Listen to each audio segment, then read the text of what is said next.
Subscribe करें और bell दबाएं ताकि कोई खबर रह न जाए।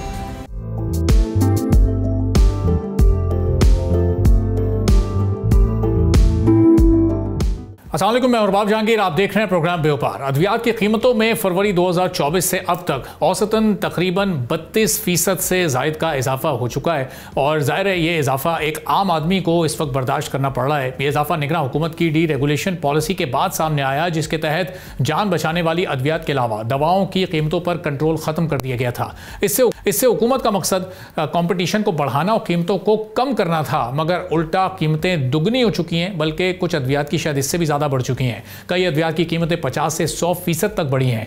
इस हवाले से हुकूमत ने दवा साज कंपनी से वजाहत तलब करने का फैसला किया है। अब दूसरी जानिब पाकिस्तान फार्मास्यूटिकल मैन्युफैक्चरर्स एसोसिएशन ने 32% इजाफे की तरदीद की है और ये कहा है कि कीमतों में असल इजाफा सिर्फ 12 से 15% के दरमियान हुआ है। फार्मास्यूटिकल्स एक्सपर्ट्स का यह मौक़िफ़ है कि डी रेगुलेशन पॉलिसी ने पैदावार में इस्तेहकाम, किल्लत के खात्मे और जाली अद्वियात की रोकथाम में मदद दी है, ताहम जान बचाने वाली अद्वियात के निर्ख अब भी मसाइल का शिकार हैं। लेकिन जहाँ अद्वियात की कीमतों में इजाफा हुआ, अवामी राय ज़ाहिर है उसमें एक मनफी रद्दअमल भी हमने देखा, तो वहाँ फार्मास्यूटिकल्स एक्सपोर्ट्स के बारे में पॉजिटिव ट्रेंड्स देखे जा रहे हैं। माली साल 2025 में तारीखी बुलंदी पर हमने ये नंबर्स को पहुँचते हुए देखा है, जो माहिरीन के नज़दीक SIFC और हुकूमत की मौजू प्राइसिंग पॉलिसी का नतीजा है। सिर्फ फार्मास्यूटिकल मसनूआत की एक्सपोर्ट्स $450 मिलियन से ज़्यादा हो चुकी हैं, जबकि मजमूई तौर पर सर्जिकल समेत दीगर मेडिकल इक्विपमेंट पर एक्सपोर्ट्स $909 मिलियन तक जा पहुंची हैं, जो पिछले साल के मुकाबले में 34% का इजाफा है। डी रेगुलेशन पॉलिसी ने सरमायाकारी, पैदावार और एक्सपोर्ट्स में इजाफा किया है। पाकिस्तानी अद्वियात की बड़ी मंडियां यानी अफगानिस्तान, फिलिपाइन, श्रीलंका और उज़्बेकिस्तान है। नए मौके अफ्रीका और जनूब मशरकी एशिया में सामने आ रहे हैं। माहिरीन के मुताबिक पाकिस्तान आलमी जेनेरिक मार्केट में अपनी नुमाया जगह बना सकता है। 2030 तक ग्लोबल फार्मा मार्केट का वॉल्यूम 1.5 ट्रिलियन तक पहुंच जाएगा और अगले 5 सालों में इसी अरसे में पाकिस्तान फार्मास्यूटिकल एक्सपोर्ट्स $30 अरब तक ले जाकर आलमी मार्केट में अपने शेयर को बढ़ाना चाहता है। लेकिन कैसे हो सकेगा, और जो इंटरनली इस वक्त इशूज़ और चैलेंजेस हैं, जो कीमतें बढ़ती जा रही हैं, उसका क्या हल है, इस पर हम बात करेंगे। ताहिर अजीम साहब, चेयरमैन है पाकिस्तान फार्मास्यूटिकल मैन्युफैक्चरर एसोसिएशन के। ताहिर साहब, बहुत शुक्रिया प्रोग्राम के लिए, आपने वक्त निकाला। अब पहले हम ज़रा जो इस वक्त लोकल मार्केट में कीमतें बढ़ रही हैं, उसकी क्या वजूहात हैं, कैसे रोकथाम हो सकती है, एक्चुअल क्या हकीकत है, ये भी आप सामने रखिएगा। कितने फीसद इस वक्त कीमत में इजाफा हुआ है और लोगों की बाइंग पावर यकीनी तौर पर इससे मुतासिर हुई है? जी, बिस्मिल्लाहिर्रहमानिर्रहीम। सबसे पहले तो मैं ये करेक्शन करना चाहूँगा कि ये 32% वाला जो डाटा है, ये कहीं पे भी अभी इसकी ऑथेंटिसिटी नहीं है। ओके। जबकि ऑथेंटिक डाटा जो है वो IQVA जो है वो एक डॉक्यूमेंट होता है पाकिस्तान में, जो फार्मास्यूटिकल की सेल्स को जो है वो रिकॉर्ड करता है और वो पब्लिश करता है। उसके मुताबिक भी जो है अभी से 17% जो है इजाफा है, और वो भी इजाफा सिर्फ डी रेगुलेटेड जो प्रोडक्ट्स थी, मेडिसिन थी, उनमें है। जो रेगुलेटेड प्रोडक्ट्स हैं वो अभी भी 70% जो मेडिसिन हमारी यूज़ होती हैं उनका हिस्सा वो रेगुलेशन में ही है, और वो अभी भी गवर्नमेंट कंट्रोल कर रही है। सिर्फ 30% हिस्सा डी रेगुलेटेड प्रोडक्ट्स में है। तो एक तो ये कि ये डाटा बिल्कुल गलत है, और इसकी भी कुछ वजूहत हैं। उसमें सबसे बड़ी वजह यह है कि 2017-18 से जो हमें एनुअल बेस पे हार्डशिप केसेस हमारे अप्रूव होने चाहिए थे, वो 3-3, 4-4 साल, 5-5 साल अप्रूव नहीं हुए। तो अगर वो 10% भी आप हर साल का लगाएं, तो 5 साल में अगर वो उसका कोई अप्रूव नहीं हुआ तो उसका इम्पैक्ट 50% आना चाहिए था। लेकिन मैं ये समझता हूँ कि अभी भी जो है ये 17-18% से ज़्यादा इम्पैक्ट नहीं है। तो ये मेरा ख्याल है ये डाटा आपका बिल्कुल सही नहीं है, कोई ऑथेंटिक डाटा नहीं है ये। अच्छा, अब ये जो बेस प्राइस जिस अंदाज से बढ़ी है, तो ये 17-18% भी अगर उस बेस प्राइस पर, नहीं कोई दवा अगर 100 रुपये की थी वो 118 की हो गई, या कोई दवा 200 की थी तो वो 235-40 की हो गई, तो ये एक अच्छा खासा इजाफा तो है बहरहाल आजकल के हालात को देखते हुए।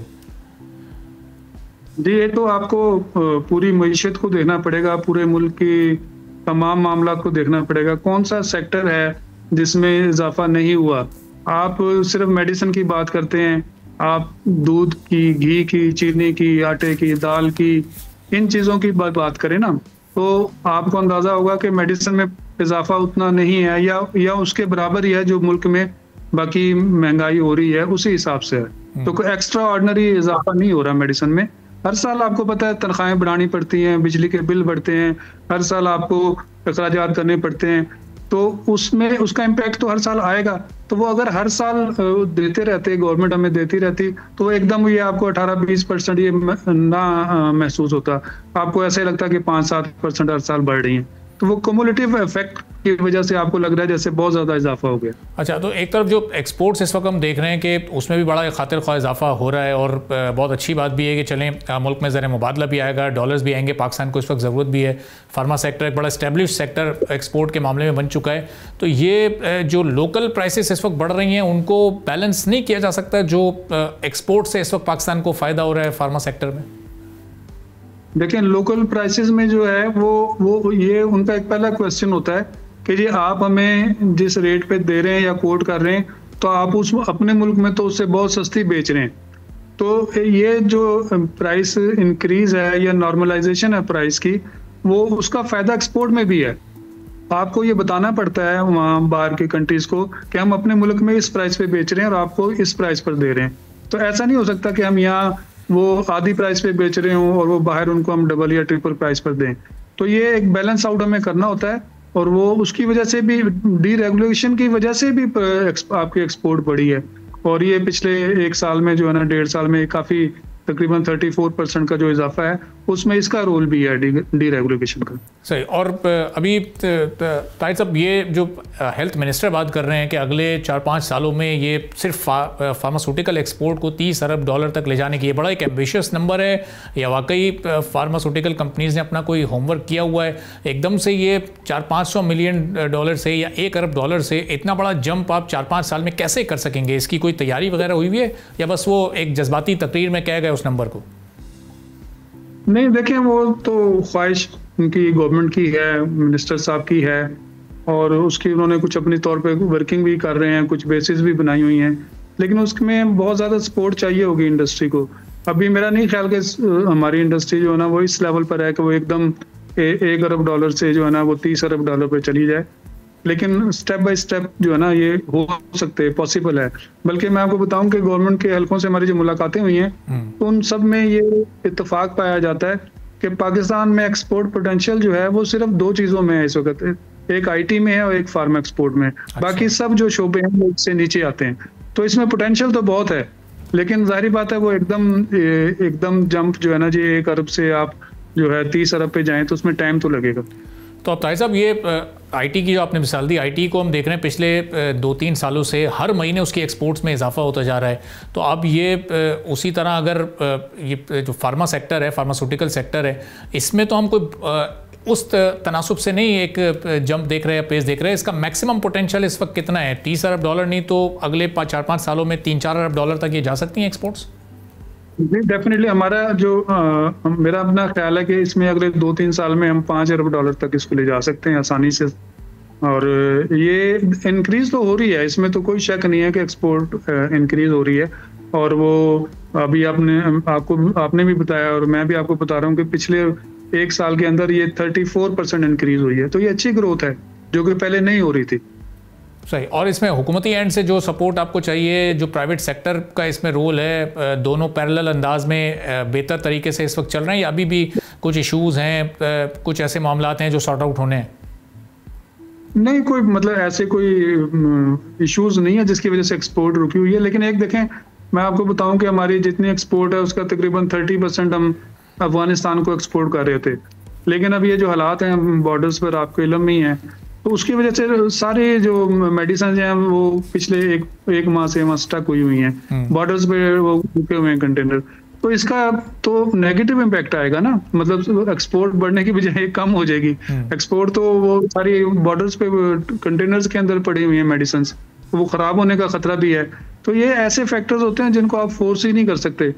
लेकिन मेरा ख्याल है कि गवर्नमेंट के साथ हमें कोई इशू नहीं है कि हम कहें कि जी गवर्नमेंट ये नहीं कर रही। तो अभी इसमें नई कौन सी ऐसी मार्केट्स हैं जो पाकिस्तान को एक्सप्लोर करनी है? कुछ अफ्रीका से मुतालिक सुना है, कुछ साउथ ईस्ट एशिया से मुतालिक बात हो रही है कि वहाँ पर बड़ा इस वक्त ये इसका एक्सपोजर है, इतना स्पेस है मार्केट में कि पाकिस्तान जाकर वहाँ पर कैप्चर कर सकता है इस मार्केट को।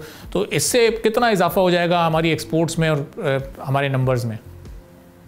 देखिए, मेरा अपना ख्याल है कि अभी भी हम 40 से ज़्यादा मुल्कों में कर रहे हैं एक्सपोर्ट। तो उसमें जो मसला है सिर्फ वहाँ की जो रेगुलेशंस हैं वो टाइम टेकिंग है, वहाँ की रजिस्ट्रेशन जो है वहाँ टाइम टेकिंग है, और वहाँ जो प्रोडक्ट रजिस्ट्रेशन है या कंपनी रजिस्ट्रेशन है वो काफ़ी महंगी है। तो हम गवर्नमेंट से ये सपोर्ट मांग रहे हैं कि आप हमें इसमें सपोर्ट करें, कंपनीज को जो वहाँ पे जाके एक्सपोर्ट करना चाहती हैं उनको आप सब्सिडीज दें, उनको आप हेल्प करें, उनको कोई रजिस्ट्रेशन में हेल्प करें। वो काफ़ी महंगी है, एक एक प्रोडक्ट की जो है वो 5-5, 7-7, 10-10 लाख तक जो है ना वहाँ खर्चा है सिर्फ रजिस्ट्रेशन कराने का। तो अगर गवर्नमेंट इसमें हमें सपोर्ट करेगी तो ये कोई नामुमकिन नहीं है। दूसरी जो है सूरत हाल वो ये है कि हम अपने प्लांट्स को अपग्रेड करें यहाँ पे और उनको FD और PIX अप्रूवल करवाएं, तो उससे हम बहुत सारे ममालिक में हमारी बहुत सारी पाबंदियां जो है ना वो खत्म हो जाती हैं। तो उस पर हमारी जो टॉप की इंडस्ट्रीज हैं वो काफ़ी काम कर रही हैं, और इंशाल्लाह जल्द ही जो है ना आपको बहुत सारी कंपनीज जो ऐसी मिलेंगी जो हम एक्सपोर्ट के करने के काबिल होंगे। सही। तो एक आखिरी सवाल ताहिर साहब कि अभी हमने देखा हेल्थ एशिया एक्सपो मुनक़िद हुई और उसमें बहुत सारे ममालिक से लोग आए भी, तो इस तरह के इवेंट से फिर पाकिस्तान के फार्मास्यूटिकल सेक्टर को कितना फ़ायदा पहुंच सकता है? MOUs इसमें साइन होते हैं, जॉइंट वेंचर्स इसमें हुए, कुछ एग्रीमेंट्स हुए, कुछ फॉरेन इन्वेस्टमेंट या लोकल इन्वेस्टमेंट इस सेक्टर में मज़ीद आई है इस इवेंट के बाद? देखिए वो बेसिकली वो हेल्थ एशिया जो थी ना वो फार्मा की नहीं थी, फार्मा की अभी होनी है ये दिसंबर में, 2 से 4 दिसंबर तक। वो जर्नलाइज्ड हॉस्पिटल बेस और दूसरी लैब टेस्टिंग वगैरह के मुतालिक थी। तो फार्मा का उसमें पोर्शन बहुत कम था। मैं वैसे वहाँ गया हुआ था लेकिन फार्मा का पोर्शन वहाँ बहुत कम था, लेकिन इसका डेफिनेटली फायदा होता है। एक तो वो फॉरेनर जब आते हैं वो न्यू डेवलपमेंट्स लाते हैं, यहाँ पे नई मशीनरी लाते हैं, उससे पाकिस्तानियों को फायदा होता है, वो उसमें इम्प्रूव करने की गुंजाइश बढ़ती है। दूसरा ये कि जो आप कह रहे हैं MOUs होते हैं, आपस में बिजनेस की बात होती है, तो उसका भी डेफिनेटली फायदा होता है, हर दफ़ा फायदा होता है और इस दफ़ा भी होगा इंशाल्लाह। ठीक है, बहुत बहुत शुक्रिया ताहिर अजीम साहब, chairman Pakistan pharmaceutical manufacturers association हमारे साथ मौजूद थे। एक ब्रेक लेते हैं, ब्रेक के बाद वापस आएंगे, एक और अहम मौजू पर बात करेंगे।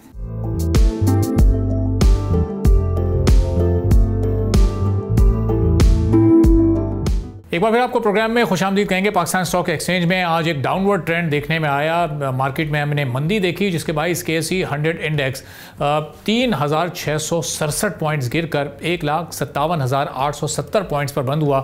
अब कारोबार के दौरान हमने देखा कि इंडेक्स ने 1,57,765 की एक निचली सतह भी देखी और 1,61,516 की बुलंद तरीन सतह को भी छुआ, लेकिन ये 3,500 पॉइंट्स की आज गिरावट सामने आई है। कल मार्केट की परफॉर्मेंस खासी बेहतर रही थी, लेकिन आज ये सब कुछ क्यों हुआ? अब माहिरीन के मुताबिक के बताया जा रहा है कि प्रॉफिट टेकिंग और जो इस वक्त फॉरेन इन्वेस्टर्स हैं उनके थोड़े से उनकी जो कॉशियस अप्रोच है उसने मार्केट को एक नेगेटिव जोन की तरफ आज लेकर गई है। और आज के सेशन में हमने देखा कि ओवरऑल जो वॉल्यूम रहा वो 26 अरब रुपए मालियत के 29 करोड़ शेयर्स के सौदे हुए और इसमें टोटल हमने ये देखा कि 483 कंपनीज के शेयर्स की लेन देन हुई है, जिसमें से सिर्फ 78 के नर्ख या वैल्यू उनकी बढ़ी है, जबकि 364 कंपनीज के शेयर्स की कीमतों में आज एक डाउनवर्ड ट्रेंड हमने देखा है। तो क्या इसकी वजह रही है? गुज़िश्ता रोज़ 1,61,000 से ज़ायद पर यह मार्केट मौजूद थी, जो आज 2-3 अपनी साइकोलॉजिकल जो लिमिट्स होती हैं उससे भी नीचे आई है। अभी कल ही की बात है कि कल ये बात के कैलेंडर ईयर ख़त्म होने तक मार्केट 2 लाख का जो एक मैजिकल फिगर है उसको भी क्रॉस कर जाएगी। क्या अब यह मुमकिन हो सकेगा या नहीं?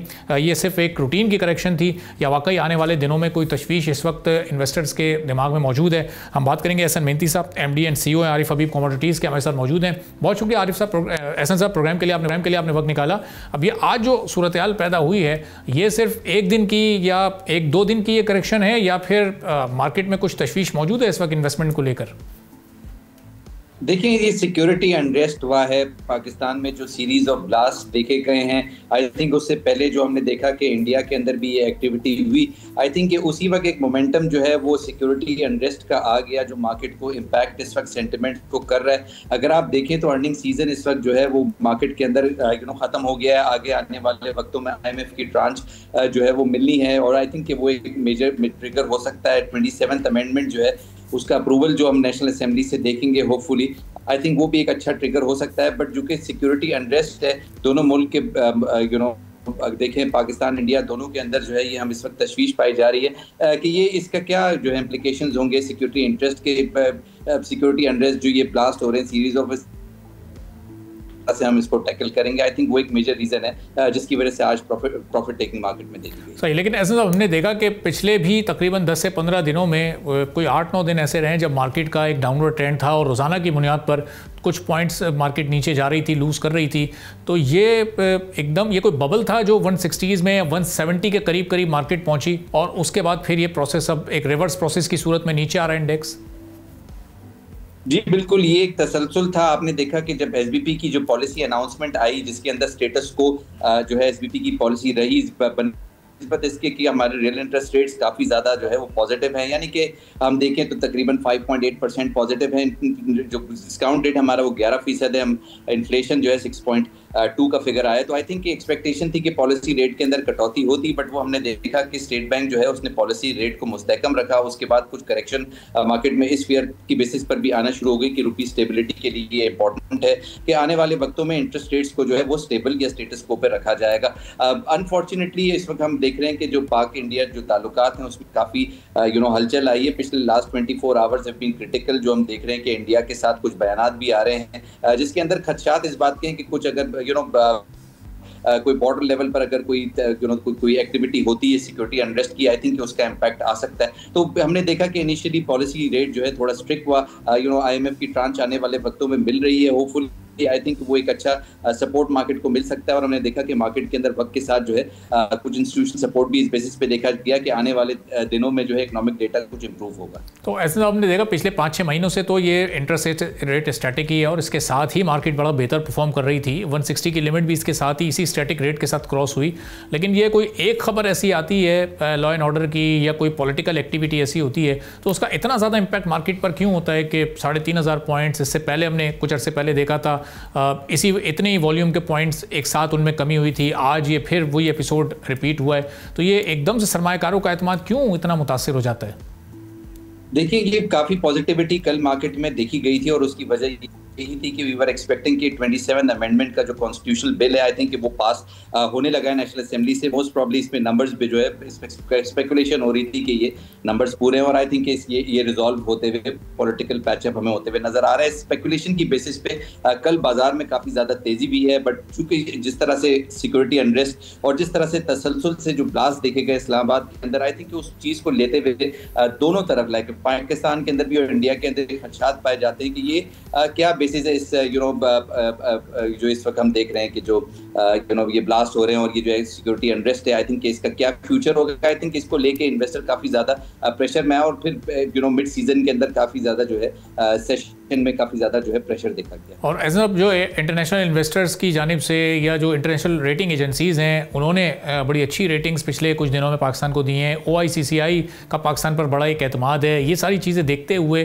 फॉरेन इन्वेस्टर या लोकल इन्वेस्टर इसका भी अभी पाकिस्तान की स्टॉक मार्केट पर एतमाद उसी तरह है। जो प्रेडिक्शन थी कैलेंडर ईयर ख़त्म होने तक 200K तक ये इंडेक्स पहुंच जाएगा, तो अभी भी वो उम्मीद हो सकती है या ये जो एक रिवर्स थोड़ा सा एक झटका लगा है ये वाकई अपना असर दिखाएगा? देखिए, बिल्कुल ये तवक्कुआत है कि आने वाले वक्तों में पॉलिसी रेट अगर कम होते हैं तो यानी कि इंडेक्स एक नए लेवल्स जो है वो शो कर सकता है।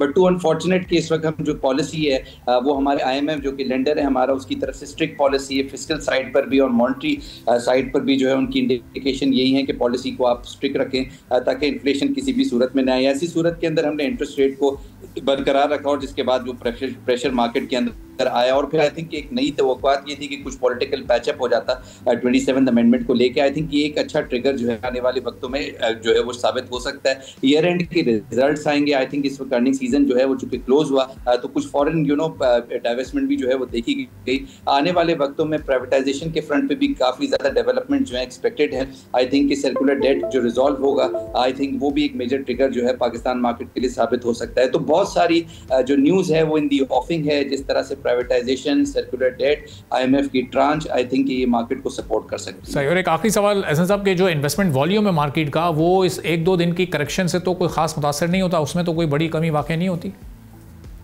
देखिए वॉल्यूम्स के अंदर श्रिंक इसलिए भी हुआ है कि जो हमने सिक्योरिटी अनरेस्ट देखा उसकी किस तरह से लॉन्ग टर्म नताइज जो है वो सामने आते हैं। जाहिर है इससे पहले हमने देखा था कि ऑपरेशन सिंदूर आया था।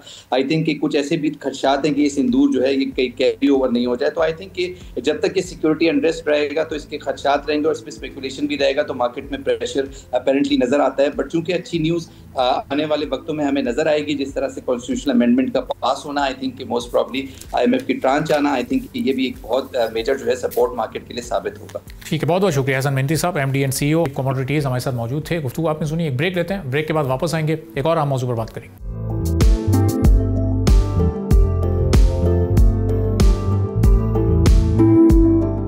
एक बार फिर आपको प्रोग्राम में खुशामदीद कहेंगे। हमारे मुल्क में बढ़ता हुआ एनर्जी टैरिफ इस वक्त हमारी इंडस्ट्री के लिए एक बड़ा मसला बना हुआ है और all Pakistan textile mills association ने अब खबरदार किया है कि अचानक और 7 साल पर मुहित RLNG के रेट्रोस्पेक्टिव बिलिंग के झटके से टेक्सटाइल सनत को इस वक्त शदीद माली बहरान और मुमकिन तौर पर बंदिश का भी सामना करना पड़ सकता है। एसोसिएशन के मुताबिक ये वो एडजस्टमेंट थे जो मरहलावार होने चाहिए थे, मगर हुकूमत ने ताखीर के बाद उन्हें एक साथ ही वसूल करने का फैसला कर लिया है, जिससे सनतों पर अचानक अरबों रुपए का बोझ आ पड़ा है। एप्टिमा ने ओगरा में दरख्वास्त दायर की है जिसमें 2015 से 2022 के दरमियान SNGPL सार्फिन के लिए निर्खों के तयन के तरीक़ाकार को अब चैलेंज कर दिया गया है। और ज़ाहिर एसोसिएशन का ये कहना है कि इनके कारोबार बिजली और गैस के निर्खों के मुताबिक अपनी मसनूआत पर माजी की कॉस्ट के मुताबिक कीमतें मुकर्रर की जा चुकी हैं, इसलिए अब पिछले निर्खों पर दोबारा हिसाब ज़ाहिर मुमकिन नहीं हो सकता।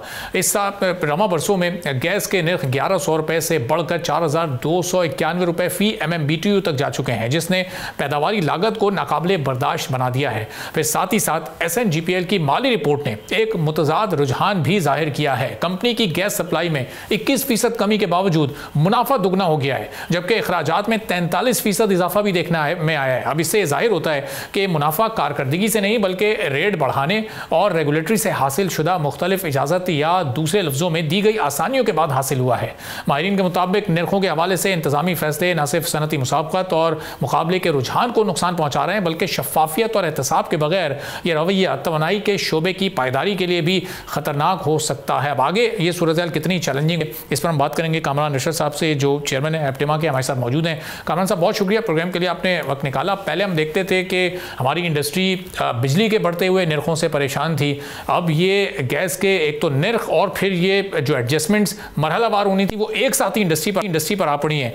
क्या मुस्तकबिल देख रहे हैं आप हमारी इस इंडस्ट्री का, जिसने अपनी एक्सपोर्ट्स को भी बढ़ाना है, जो टैरिफ अमेरिका से अच्छा हासिल किया उसका भी पूरा फायदा उठाना है, अब ये किस जानिब जा रही है इंडस्ट्री? जी, ये कोई मैं मुस्बत असरात नहीं देख रहा। जो गवर्नमेंट ने ये RLNG टैरिफ 2015 से 2022 75 अरब रुपए इंडस्ट्री से वसूल करने की कोशिश कर रही है और उस पर फिर मुख्तलिफ दीगर अदालतों में स्टे ऑर्डर भी दे दिए गए हैं।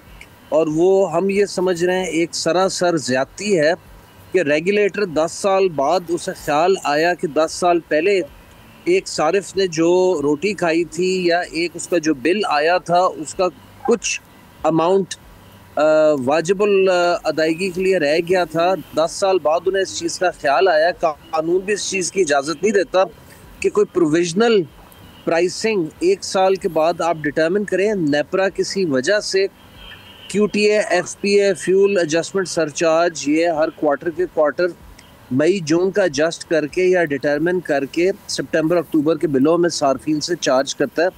तो इसी तरह ओगरा को हिदायत देनी चाहिए थी SNGPL को, जो कि उन्होंने 10 साल दी नहीं।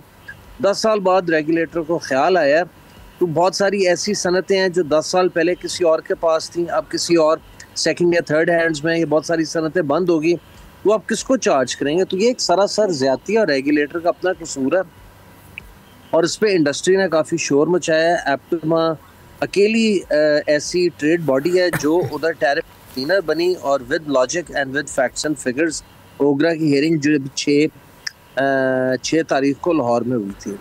सही। तो कामरान साहब, हम देख रहे हैं कि अभी जो हमारी टेक्सटाइल इंडस्ट्री है वो पिछले कुछ सालों में डिक्लाइनिंग पोजीशन भी रही, कुछ में स्टैटिक रही, माइनर सी कभी ग्रोथ सामने आई, लेकिन पिछले 10-15 साल में कोई बड़ी मेजर ग्रोथ हमने अपने एक्सपोर्ट सेक्टर में टेक्सटाइल की तरफ से नहीं देखी। तो अब इस वक्त तो इंसेंटिवाइज करने की बात होनी चाहिए थी, वो सहूलियात मिलनी चाहिए थी जिससे इंडस्ट्री दोबारा अपने पैरों पर खड़ी हो सके, क्योंकि अब जो प्लान्स बनाए गए इस वक्त पाकिस्तान में अपनी एक्सपोर्ट्स को डबल करने के, तो हमारी एक्सपोर्ट बास्केट में सबसे मेन चंक तो हमारे टेक्सटाइल सेक्टर का ही है। तो उसके बाद भी ये कॉस्ट ऑफ डूइंग बिजनेस इतना मुश्किल इस वक्त बना दिया गया है, सिर्फ बिजली की मद में नहीं बल्कि अब ये गैस वाला इशू भी आ चुका है। तो अब क्या लग रहा है, ये हुकूमत कहीं कोई आपकी सपोर्ट या मदद करती नजर आ रही है? नहीं सर, हमें फेडरल हुकूमत कहीं सपोर्ट करते नजर नहीं आ रही, और आजकल उनकी तरजीहात और साइड्स में है, और वो इस चीज़ को रियलाइज़ नहीं कर रहे कि एक अकेली टेक्सटाइल इंडस्ट्री है जो पाकिस्तान की एक्सपोर्ट को 30 से 32 बिलियन डॉलर पे लेके गई पिछले माली साल में, जो 30 जून को क्लोज हुआ है, और उसमें जो 2 बिलियन डॉलर का इजाफा हुआ, 1.2 से 1.3 बिलियन डॉलर टेक्सटाइल इंडस्ट्री से हुआ, बाकी आपका जो है दीगर इंडस्ट्रीज से 700-800 मिलियन डॉलर की कंट्रीब्यूशन हुई इजाफे में। गवर्नमेंट उस चीज़ को देख नहीं रही है, और आपकी अब जो फर्स्ट क्वार्टर के फिगर्स हैं वो कोई इतने मुस्बत या इतने पॉजिटिव नहीं है। ओवरऑल आपकी इज्तिमाई एक्सपोर्ट गिर गई है, टेक्सटाइल एक्सपोर्ट 4% बढ़ गई है, इंपोर्ट आपने पहले क्वार्टर में कोई 3 बिलियन डॉलर से बढ़ा लिया है, टैक्स कलेक्शन आपकी डाउन है। तो गवर्नमेंट सर मेरा ख्याल है ऊंची हवाओं में है। गवर्नमेंट इस वक्त जो है सोच रही है कि मादनियात निकल आए, रिकोडेक से इनको पता नहीं कितने hundreds of billions of dollars overnight cash flow मिलेगा, ऐसा नहीं है सर। वो जब होगा तब की तब देखेंगे। इस वक्त आपकी जो टेक्सटाइल इंडस्ट्री है वो पार्शियल कैपेसिटी पे चल रही है और शट डाउन होने के ध्यान पे है, एंड इस पे किसी का फोकस नहीं है। उल्टा बिजली के बिलों में सार्फिन से, इंडस्ट्रियल कंज्यूमर से 140 अरब रुपए की क्रॉस सब्सिडी ली जाती है, जो उसकी कॉस्ट ऑफ सप्लाई का हिस्सा नहीं है। उसको 140 अरब रुपए से ओवर चार्ज किया जा रहा है, जो डोमेस्टिक की, कमर्शियल की, दूसरे सेक्टर्स की ट्रांसमिशन एंड डिस्ट्रीब्यूशन लॉसेज हैं, लाइन लॉसेज हैं, एफिशिएंसी लॉसेज हैं, थेफ्ट लॉसेज हैं, वो आप इंडस्ट्रियल कस्टमर के ऊपर डाल रहे हैं। सिमिलरली गैस सेक्टर में फर्टिलाइजर को सब्सिडाइज करने के लिए आप इंडस्ट्रियल कंज्यूमर से एक्स्ट्रा पैसे चार्ज कर रहे हैं, एक्स्ट्रा लेवी ले रहे हैं, और इसको पेनलाइज कर रहे हैं कि तुम गैस ना चलाओ, गैस चलाओगे तो गैस से बनाई बिजली बहुत महंगी पड़ेगी। लिहाजा ज़बरदस्ती लोगों को आप ग्रिड पे फोर्स कर रहे हैं, ग्रिड की प्राइसिंग कम रख के एंड गैस को महंगा करके। तो कामरान साहब, जाहिर चले मिनरल सेक्टर से या आईटी सेक्टर से हमारी एक्सपोर्ट्स को जो फ़ायदे होने हैं वो अपनी जगह पर वो वैल्यू ऐड कर सकते हैं हमारे एक्सपोर्ट सेक्टर में, इकोनॉमी में, लेकिन जो हमारा एग्जिस्टिंग सेक्टर, जो सबसे बड़ा इंडस्ट्रियल सेक्टर टेक्सटाइल का है, जो अमेरिका जो हमारी सबसे बड़ी एक्सपोर्ट मार्केट है, टेक्सटाइल वहाँ सबसे ज़्यादा एक्सपोर्ट होती है, फिर यूके या इवन जो गल्फ़ कंट्रीज़ हैं वहाँ पर भी बड़ी मार्केट्स हैं हमारी टेक्सटाइल की। तो ये इंटरनेशनली हम कैसे कम्पीट कर सकेंगे फिर अपने कॉम्पिटिटर्स के साथ अगर ये हालात इसी तरह से रहेंगे? तो सर फेडरल हुकूमत को उन सब वज़रा को बार बार बावर कराया है कि आप जो मर्जी कर लें, इशू ये है कि आप अपनी महंगाई एक्सपोर्ट नहीं कर सकते। आपकी बिजली रीजन की सबसे महंगी, आपकी गैस रीजन की सबसे महंगी, आपका इंटरेस्ट रेट रीजन का सबसे हाईएस्ट, आपकी टैक्सेशन रीजन की सबसे हाईएस्ट। तो आप एक वैक्यूम में नहीं सरवाइव कर सकते। आपने बांग्लादेश, इंडिया, श्रीलंका, वियतनाम, इन मुल्कों के साथ कम्पीट करना है। अगर कम्पीट करना है तो आपके पास मिलता जुलता कॉस्ट स्ट्रक्चर होना चाहिए, बिकॉज उनका कॉस्ट स्ट्रक्चर आपके कॉस्ट स्ट्रक्चर से ज़्यादा बेहतर और मुस्बत है।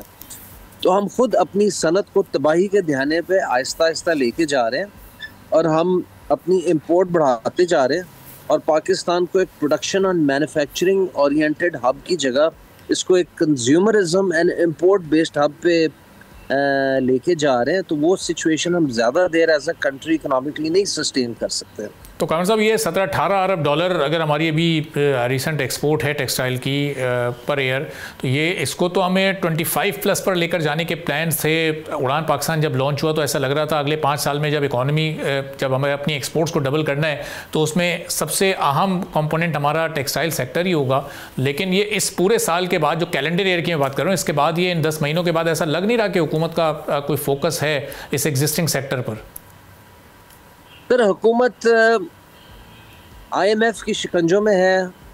अगर हुकूमत अपनी मर्जी करनी होती है तो फिस्कल स्पेस क्रिएट कर लेते हैं, अब जिस तरह मैंने आपको बताया कि अब खाली टेक्सटाइल नहीं, पाकिस्तान के सारे इंडस्ट्रियल सार्फिन को, चाहे वो B3 वाले हैं चाहे वो B4 वाले हैं, इंडस्ट्रियल फीडर से जो बिजली लेते हैं या ग्रिड से, उनसे 140 अरब रुपए आप एक्स्ट्रा ले रहे हैं ताकि आप डोमेस्टिक और कमर्शियल की चोरी चकारी को, TND लॉसेस को सब्सिडाइज कर सकें। सेम केस सर गैस में है, ताकि आप सस्ता गैस का नर्क जो आप डोमेस्टिक कंज्यूमर को या फर्टिलाइजर को जो सस्ती गैस देते हैं, उस वो आपने कहीं ना कहीं से तो सब्सिडाइज करनी है। तो इंडिया में, बांग्लादेश में तो ऐसे नहीं है। तो हम तो सिर्फ ये कह रहे हैं कि हमें एक लेवल प्लेइंग फील्ड दे दें, हमें मिलता जुलता कॉस्ट स्ट्रक्चर दे दें। अगर इतना डिफरेंस होगा तो सर इंडस्ट्री कम्पीट नहीं कर सकेगी। और आगे हम ये प्रॉब्लम्स फोरसी कर रहे हैं और बार बार हम गवर्नमेंट को बावर कराते रहते हैं और हर फोरम पे हम आवाज़ उठाते हैं। हम समझ सकते हैं कि गवर्नमेंट IMF प्रोग्राम में फंसी है और ये 37 का IMF प्रोग्राम है। गवर्नमेंट अब फिस्कली स्टेबलाइज हो गई है। अब गवर्नमेंट को अगर एक्सपोर्ट्स बढ़ानी है और ये जो उड़ान पाकिस्तान में आपने $60 बिलियन के एक्सपोर्ट टारगेट की सन 2030 तक बात किया, तो सर वो इस बिजली के लेवल पे, इस इंटरेस्ट रेट के लेवल पे, इस गैस प्राइसिंग के लेवल पे तो नहीं होगा। उसके लिए तो गवर्नमेंट को खुद ये कॉस्ट स्ट्रक्चर सारे ठीक करने पड़ेंगे एंड फिस्कल स्पेस क्रिएट करनी पड़ेगी, चाहे वो PSDP के थ्रू करें, चाहे वो बेनज़ीर इनकम सपोर्ट प्रोग्राम के थ्रू करें, चाहे वो IMF से इजाज़त लेके करें, चाहे उसे अपनी प्रायोरिटी का हिस्सा तो बनाए ना। तो एक आखिरी सवाल कामरान साहब के, जो लेवल प्लेइंग फील्ड की आप बात कर रहे हैं, ये अगर ये वाले हालात जो आइडियलिस्टिकली अभी आपको अवेलेबल नहीं है, अगर ये मिल जाते हैं आपको, हुकूमत कुछ ना कुछ करके हालात को बेहतर करती है, तो फिर ये इन नंबर्स में कितना इजाफा हो सकता है हमारी जो इस वक्त टेक्सटाइल की एक्सपोर्ट है?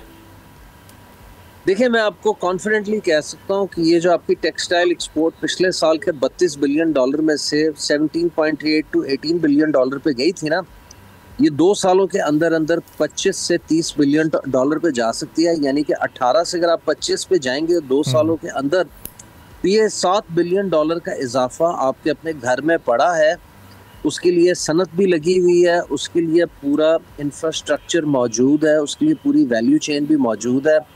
ये आपको वो इजाफी $7 बिलियन हैं जो विदाउट एनी कंडीशनैलिटीज या विदाउट एनी हार्श मेजर्स, जिस तरह IMF गवर्नमेंट पे इम्पोज करता है, उसके बगैर आपको मिल सकते हैं। ये अब सिर्फ गवर्नमेंट की प्रायोरिटी है कि क्या हमने सारी उम्र कर्जों के तले दबे रहना है। ऊपर से गवर्नमेंट को एक थोड़ी सी फॉल्स सेंस ऑफ कॉन्फिडेंस है कि 30 बिलियन से 38 बिलियन डॉलर पर रेमिटेंस चली गई, प्लस आप IMF के अलावा गवर्नमेंट डोमेस्टिक बैंकों की सबसे बड़ी बोरोअर बन गई है। तो अगर तो गवर्नमेंट ने सारी उम्र बोरो करना है, फिर तो शायद सनत के लिए वो फिस्कल स्पेस ना बनाए।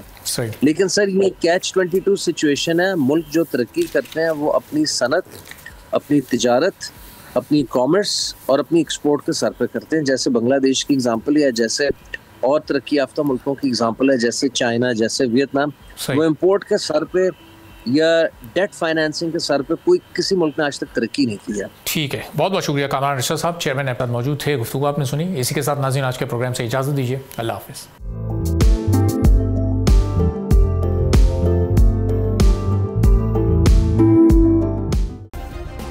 सब्सक्राइब करें और बेल दबाएं ताकि कोई खबर रह न जाए।